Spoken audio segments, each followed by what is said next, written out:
ao papado enquanto uma instituição transnacional. E no início dos tempos modernos, com o crescimento da vida urbana, então, a volta do crescimento da vida urbana, do intercâmbio mercantil, os monarcas eles começam, e os poderes locais, eles começam gradativamente a ganhar estofo e achar que podem, né, buscar uma ação mais livre do papado. Então, sejam aqueles países católicos, sejam os países protestantes que vão depois aderir ao protestantismo, todos eles, em alguma medida, eles o são enquanto eles conseguem se afastar do papado. Não é? Quer dizer, a gente tem o caso típico da Inglaterra, do Henrique VIII, não é? Que já foi comentado aqui, que ele não tinha não era reconhecido a anulação do casamento que ele pretendia com Catarina de Aragão. Então, ele querendo anular esse casamento, como o Papa não reconhecia, ele acaba rompendo. Né? Então, há uma série de idas e vindas para resolver isso. A paz de Augsburg, vai justamente, que a gente acabou de citar aqui, em 1555, ela vai configurar claramente que aquelas unidades que pertenciam ao Sacro Império, que tinham aderido ao protestantismo, que elas fossem reconhecidas com os mesmos títulos e o mesmo status daquelas unidades católicas, então que pudessem ter a liberdade que almejavam. A Espanha e Portugal, países que se mantêm católicos, um detalhe importante, se mantêm católicos, porque a Espanha ela logra ter o controle do tribunal, ela solicita a Roma que se instalasse um tribunal de inquisição na Espanha, a Roma autoriza, esse tribunal ele vai ficar sob o controle da monarquia, que vai nomear o inquisidor geral para esse tribunal de inquisição, e o tribunal ele foi usado pelo monarca espanhol de forma a buscar mais unidade dentro do seu país. A mesma coisa Portugal tentou imitar a Espanha, a Roma via isso com dificuldade, porque o tribunal até foi usado contra membros da própria igreja, que contrariavam o monarca. Então o Papa ele tenta refrear isso, até que Dom João III, mesmo Dom João III, que vai criar as capitanias hereditárias no Brasil, governo geral, etc. Dom João III ameaça romper com Roma, e aí Roma resolve conceder que haja um tribunal de inquisição em Portugal, desde que não faça a semelhança da Espanha de criar um inquisidor geral. Então você tem todas as monarquias, todos esses países, eles estão buscando se afirmar politicamente, e a posição deles entre catolicismo e protestantismo acaba tendo muito de elementos políticos e ideológicos e muito pouco religiosos, na verdade, do ponto de vista dos monarcas. Do ponto de vista dos monarcas, né? E aí tem uma questão, às vezes se fala de guerras de religião, eu sou extremamente avesso a essa terminologia, guerras de religião, porque na verdade a religião por si só não provoca guerra nenhuma, é o uso ideológico da religião que se provoca as guerras. Então, o interesse que você tem em manipular e instrumentalizar a religião, que atinge fundo no coração das pessoas, é isso que mobiliza efetivamente as guerras. Religião nenhuma em si, ela tem a capacidade de. Né? Se a gente for examinar mais de perto o fenômeno, sempre vai ver que tem alguma ideologia que se utiliza desses elementos, desses discursos religiosos. Então, este momento, que realmente não tem nada a ver com a Idade Média, e que vai estar muito presente em todos os conflitos que vão acontecer, nas chamadas guerras da religião, no século XVI, e que vai inspirar, inclusive, o Bruegel naquele quadro, quando o Bruegel pinta, a referência delas são as guerras do século XVI, elas estão marcadas por esse elemento. Quer dizer, então, decadência do feudalismo, você tem uma nobreza que ela resiste, uma igreja que ela resiste, em certa medida, ao controle do Estado, mas que depois, em graus diferentes, ela adere. E para a igreja é sempre uma unidade muito complexa, porque a igreja é formada por uma série de elementos e cada grupo vai reagir de maneira diferente. Mas que você acaba estabelecendo um status quo e o crescimento do comércio da vida urbana que vai favorecer esses monarcas. Então, nesse sentido, esse período é um período que vai estabelecer as confissões. Aliás, o Melanchthon ele vai ter um papel importante no sentido de elaborar a Confissão de Augsburgo, que vai depois ser em 1530, que vai servir de base para a paz de Augsburgo em 1555. Este é um mapinha da Europa em meados do século XVI, então com as diferentes confissões religiosas, então a ideia de você, né, a confissão, você adere a uma confissão, então há uma perspectiva de confessionalidade. E eu poderia fazer uma lista daquelas pessoas que foram fundamentais dentro, e há livros que abordam isso de maneira bastante detalhada, que foram fundamentais dentro da implantação de uma educação reformada. Mas o tempo não nos permite isso. Então, nesse aspecto, aqui estão os elementos fundamentais do que foi essa educação reformada com Angela Camilo. Então, Lutero, em 1530, ele elabora um sermão para que enviem as crianças às escolas. E em 1530, já nesse sermão dele, já tem elementos muito importantes aqui. A questão do ensino, da educação obrigatória, da obrigatoriedade de você levar as crianças para a educação. A educação é o principal campo de batalha. Uma nação, uma sociedade é melhor do que ela tenha pessoas educadas. Então, a educação é obrigatória, ela é religiosa, a exemplo do que eu citei do Melanchthon. Não tem ninguém, em momento algum, no século XVI, e mesmo depois no século XVII, que vá pensar a educação em que não haja conteúdo religioso na educação. Não há ninguém. Não há nenhum dos reformadores que vá propor esse tipo de coisa. Todos eles, então, a partir de Lutero, isso vai replicar em Calvino, em Wycliffe, né? Todos eles, quando pensam na educação, então a educação está pensada do ponto de vista de levar a fé, ter um conteúdo fundamentalmente religioso a todas as pessoas e a todos os cristãos e aos filhos dos cristãos, para falar a terminologia da época, aos cristãos e aos filhos dos cristãos. Então, isso é fundamental nessa perspectiva. A forma de você proporcionar que isso seja efetivo, então, é que entra o Estado dentro disso. Há uma preocupação de uma educação pública, então, um primeiro grande elemento da reforma, isso eu devo ao meu amigo Fernando, que está ali sentado tomando nota, a gente conversando, fala assim, qual é a idade da reforma? Educação pública. Então, quer dizer, educação pública é isso mesmo. Pela primeira vez se pode falar em educação pública. Quer dizer, de você promover escolas com a preocupação de atender toda a população. Isso não tem no mundo antigo, não tem no mundo medieval. Tá? Então, escolas que atendam a população como um todo. E aí o Estado ele é pensado como uma agência nesse sentido. Tá? Mas, mesmo você pensa o Estado como uma agência nesse sentido, em momento algum, nenhum dos reformadores retirou a responsabilidade do professor, a responsabilidade da família. Tá? O Estado ele entra de forma consorciada. Então, é mais um elemento para poder ir nessa vertente. Então, a educação, já no sermão de Lutero, em 1530, estavam claros os caráteres: obrigatório, religioso, público e estatal. Ao Estado se atribuem funções educativas. E aí isso vai ser o pontapé inicial para uma gradativa secularização da educação. Né? Mas, a partir daí, isso vai, né, à medida que o Estado assume, a gente está abrindo a possibilidade para que o Estado também vá decidir aos poucos que o rumo vai ser dado. Então está saindo, porque a gente fala assim, Idade Média e educação, nós vivemos um período de guerras. Os nobres não queriam saber de educação. E os camponeses também não. Porque a educação era uma educação que ela vinha dos clássicos, como a Renascença vai depois resgatar. Né? Não queriam saber disso.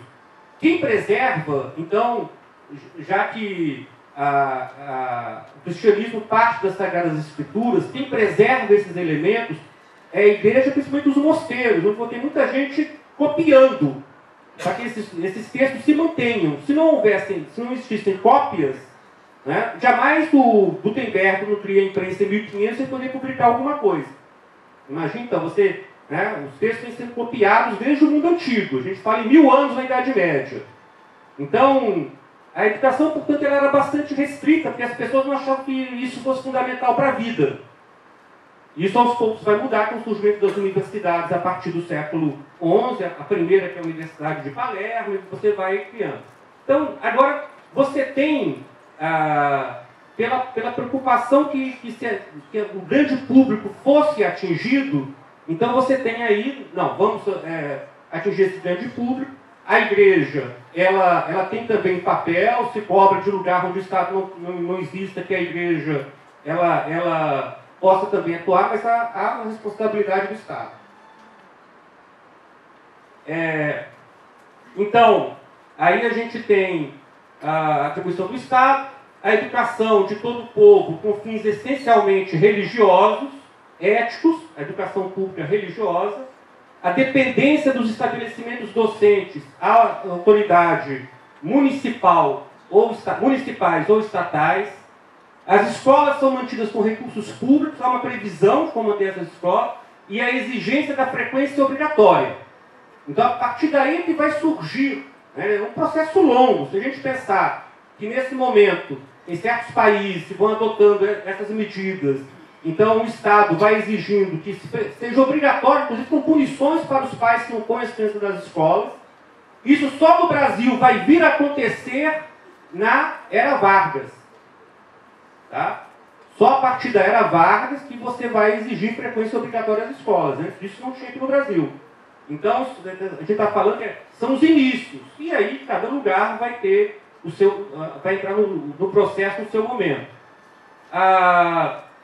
O surgimento de uma legislação escolar estatal, a inspeção escolar do Estado, a gratuidade para os filhos dos pobres, se prevê isso em muitos documentos, o início de um sistema geral de educação popular e secular. Isso acontece em Gotha, no Ducado de Gotha, no Sacro Império, né? Então, é aplicada uma legislação em que abrange todo o sistema escolar. É a primeira lei escolar, do sistema escolar que é gerada, ela é em Gotha já no século XVII. Então, o processo caminha lá no XVI, né? A gente viu o sermão de Lutero, 530, e vai caminhar aqui agora para um texto nesse aspecto. Tem que correr, porque já foi alertado aqui. Faça, por favor.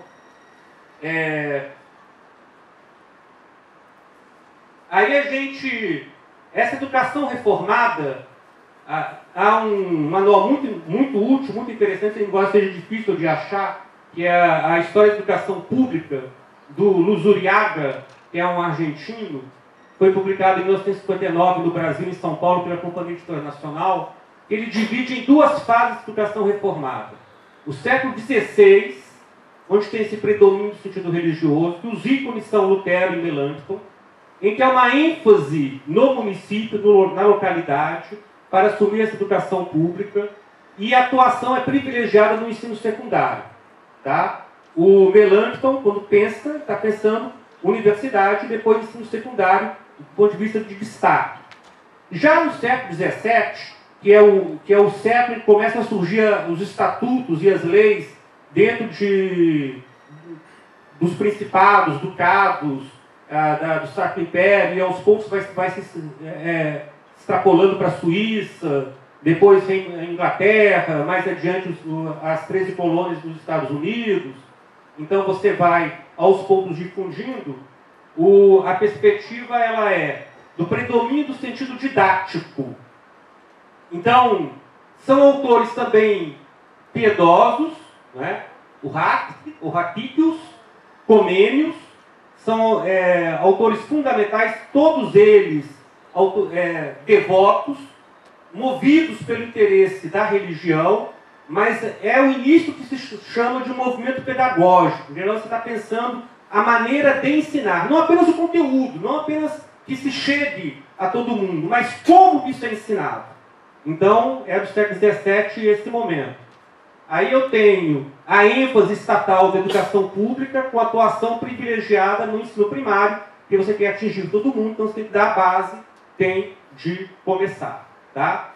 Para fechar, eu queria fazer duas reflexões e propor né, uma oração ao final. Né? Quer dizer, então, uma primeira reflexão é esta de cá. Né? Eu vou ter que aproximar porque para mim está pequenininha, que é a seguinte. O evento aqui ele foi muito positivo, sem dúvida. Né? A gente tem esse espaço para poder abrir, para refletir, ele foi bastante positivo. Só que no espaço universitário, acadêmico, quando a gente celebra algo, a gente celebra no sentido de debater. Academicamente, a gente busca proporcionar posições diferentes. Né? Então, se a gente perceber todas as falas feitas aqui, eu não as vi todas, posso estar incorrendo até em algum erro, mas em todas que eu vi, elas se somaram numa mesma direção. Elas se somaram todas numa mesma direção. Como o movimento cristão universitário está começando agora, eu acho que a gente tem que fazer diferente na universidade que os outros fazem. Né? Então, uma atenção que é a seguinte: a gente tem que tomar cuidado para não repetir o desvirtuamento que muitas vezes tem lugar no mundo universitário e acadêmico.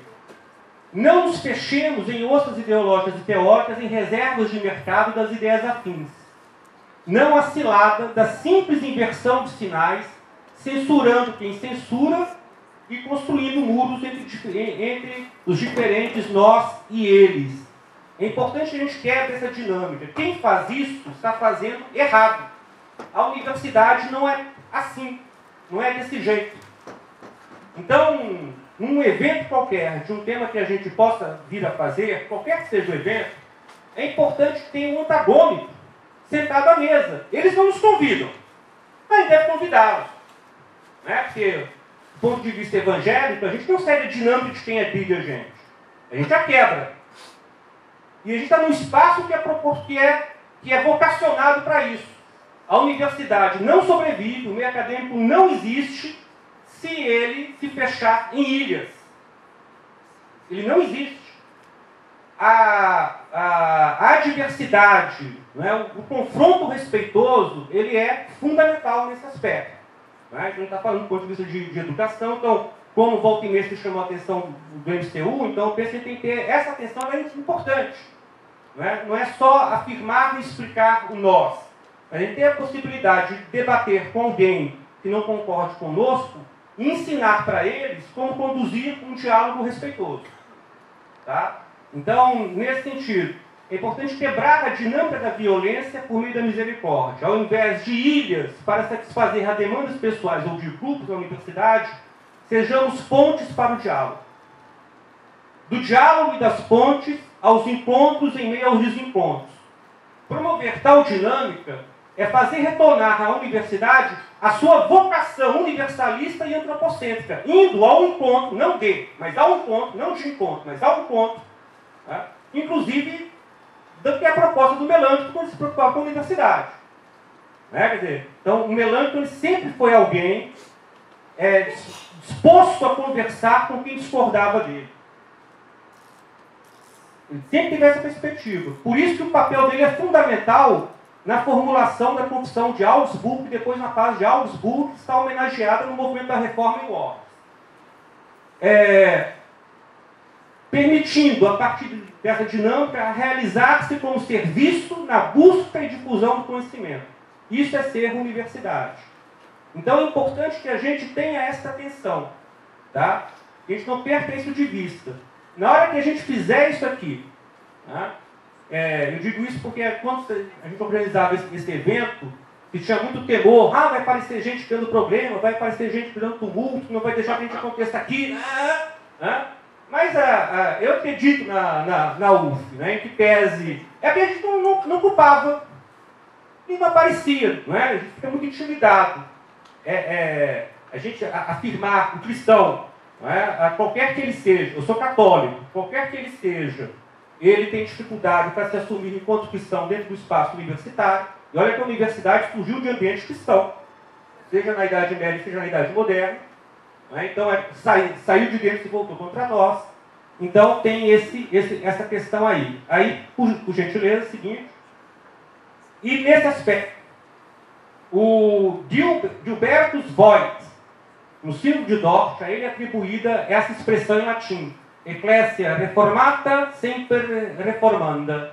A igreja reformada, sempre em reforma. Sempre na busca, como a gente comentou no início, do retorno ao Evangelho. Não é porque se reformou em determinado momento que a gente pode deitar em berço esplêndido. Não podemos fazer isso. Deitar em berço esplêndido, quando a gente se sente vitorioso, é o começo da derrota. Porque pode cair no esquecimento. Então, sempre reformanda. Né? Então, sempre reformando. Reformar no sentido de mudar, mas reformar no sentido de sempre voltar ao Evangelho. Retornar ao Evangelho. E aí, por fim, né, eu concluo com essa pequena oração que eu redigi quando, no dia 31 de outubro, que é o dia da reforma, onde Lutero enviou, em 1517, as 95 teses a Wittenberg, enviou em latim, com a proposta de discutir, fazer um debate escolástico, só que depois tomou proporções que ele não imaginava, que é a celebração desses 500 anos, seja para nós cristãos, de todas as confissões, um apelo à conversão, no espírito da genial intuição de Lutero, do Evangelho da Graça e da Misericórdia de Deus. E uma oportunidade de encontro em conjunto para a unidade ecumênica na diferença reconciliada. Que o Espírito Santo nos ilumine e sustente. Obrigado.